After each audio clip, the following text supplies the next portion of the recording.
কাজ করে, যারা দেশকে ভালোবাসে, তাদের বিরুদ্ধে যারা দেশ বিরোধী তারা তো কথা বলবেই।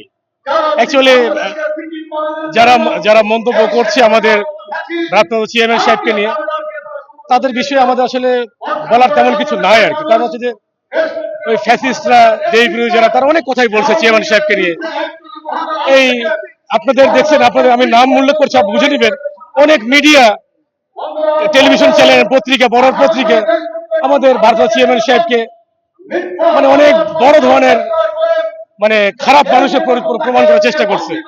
আজকে তারাই এসে চেয়ারম্যান সাহেব, ভারপ্রাপ্ত চেয়ারম্যান জনাব তারেক রহমানের পক্ষে কথা বলছে আর কি। আসলে এটা হচ্ছে যে বিপদগামী কিছু মানুষ সারা জীবন ছিল, এখনো আছে, আগামী দিনেও থাকবে।